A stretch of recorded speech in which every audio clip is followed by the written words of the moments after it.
अस्सलाम वालेकुम जी। वो मुआशरे कभी तरक्की नहीं करते जहाँ पर इंसाफ नहीं होता, और बदकिस्मती से हमारा मुआशरा उन्हीं मुआशरों में से एक है जहाँ पर इंसाफ किसी तौर पर दिखाई नहीं देता, ना होता हुआ ना वैसे भी। और ये बहुत से लेवल्स पे है। ये आपको अदालती लेवल पर भी नज़र आएगा, ये आपको प्रोसिक्यूशन के लेवल पर भी नज़र आएगा, ये आपको पुलिस के लेवल पर भी नज़र आएगा। किसी भी जगह पर आप चले जाएंगे तो माइट इज़ राइट का फार्मूला, यानी कि जिसकी लाठी उसकी भैंस का फार्मूला यहाँ पर यूज़ होता है। और ये इस एतबार से मैं आपको बात कर रहा हूँ, यही वजह है कि पाकिस्तान में अनफॉर्चुनेटली एक तो हमारे जुडिशल सिस्टम जो है वो कोलैप्स भी कर रहा है बिकॉज ऑफ द रीज़न। आप रैंकिंग्स चेक कर लें, 130 या 140वें नंबर पर हमारी जुडिशरी है। और दूसरा जो कि पेंडिंग केसेस हैं हमारी कोर्ट्स में, उनकी तादाद आप देख लें। और जो हमारा जुडिशल सिस्टम है जिसके अंदर हम बात करते हैं कि किस किस लेवल पे वहाँ पर मुबैना तौर पर करप्शन की जाती है, वो सारी चीज़ें अपनी जगह। फिर और बाकी मामलात काफ़ी हो जाते हैं। क्रिमिनल जस्टिस सिस्टम आप देख लें कि सज़ाएँ उसके अंदर मौजूद हैं, लेकिन किसी के कत्ल की सूरत में यहाँ पर तरीक़ेकार क्या अपनाया जाता है। वो आप ये देख लें कि शाहज़ेब मर्डर केस सबके सामने है, उसमें क्या हुआ था। ये मैं मिसाल क्यों दे रहा हूँ? सऊदी अरब में मोहम्मद बिन मुरसिल का नाम, बल्कि सऊदी अरब क्या पूरे दुनिया में इस वक्त मोहम्मद बिन मुरसिल का नाम हर किसी की ज़ुबान पे है जो कोई वहाँ का मीडिया फॉलो कर रहा है। और मोहम्मद बिन मुरसिल कौन है? अब वो एक नौजवान था जिसने एक ज़ाती रंजिश पर अपने कज़न का कत्ल कर दिया था। अब कत्ल हो गया, ज़ाहिर है कि मोहम्मद बिन मुरसिल का ताल्लुक़ एक बड़े क्या कहते हैं बासर ख़ानदान से था। माल दौलत की मतलब वहाँ पर भरमार थी, हीरे जवाहरात, सोने चांदी, महल, मतलब लग्जरी गाड़ियाँ, न जाने क्या क्या उनके पास मौजूद था। यानी कि वो हर चीज़ जो है अब वो देने को तैयार हो सकते थे अगर उन्हें ज़रूरत पड़ती।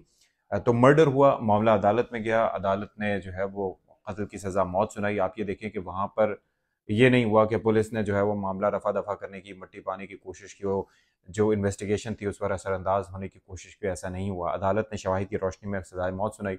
अब एक तो ये थी कि या तो क़सास होता है, यानी कि खून के बदले खून, जो कि तरीक़ेकार है। दूसरा ये था कि फ़ी सबीलिल्लाह उनको माफ़ कर दिया जाता मोहम्मद बिन मुरसिल मुरसिल को। और तीसरा तरीका ये था कि आप खून बहा ले लेते, यानी कि दियत जिसे कहा जाता है। तो उसके अंदर उन्होंने, मैंने जो मंज़र देखे, आप यकीन कीजिए कि एक वक्त आ जाता है जब इंसान कहता है कि इससे बेहतर है कि माफ़ कर दिया जाए। और ज़ाहिर है कि ग्रजेस पालना कोई मुनासिब बात तो नहीं है।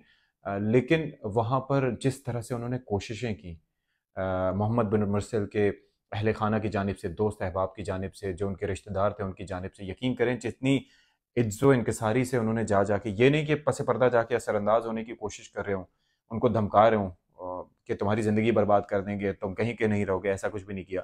जाके अपने मुंह पे खाक डाली, अपने गले में पट्टा डाल के उनके सामने बैठ के, किल्ला डाल के बैठ के, उनको उनके सामने फ़ाइलें पेश करी जायदादों की, उनके सामने सोने, हीरे, जवाहरात हर कुछ पेश कर दिया। मासूम बच्चा जो मोहम्मद बिन मुरसिल का था, उसने भी जाके वहाँ पर फ़रियादें की, किस्से गोई की, वहाँ पर उनके सामने उनके कदमों में बैठकर।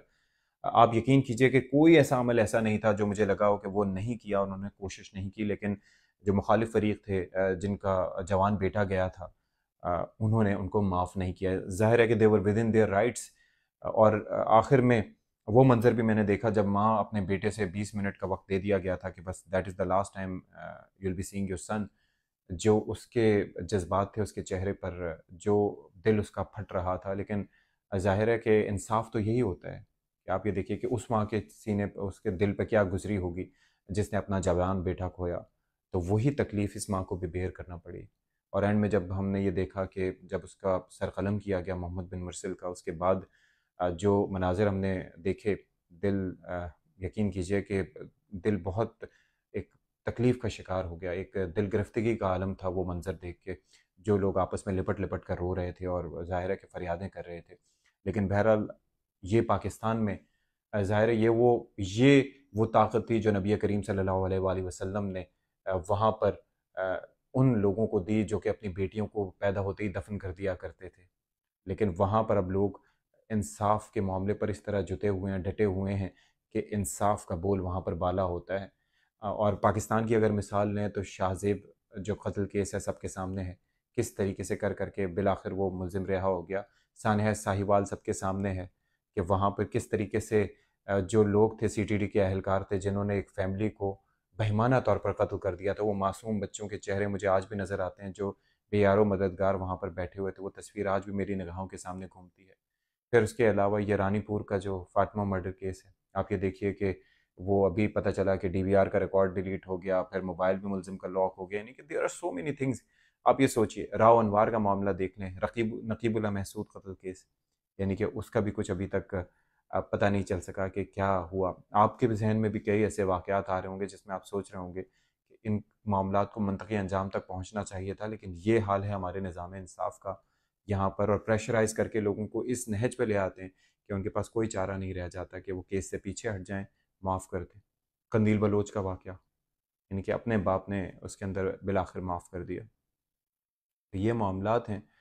تو جب تک انصاف کا نظام بالا نہیں ہوگا، انصاف کا بول بالا نہیں ہوگا، ملک کبھی ترقی نہیں کر سکتا، معاشرے کبھی ترقی نہیں کرتے، کیونکہ ایک ذات اوپر بھی بیٹھی ہے جس کا کام ہی انصاف کرنا ہے۔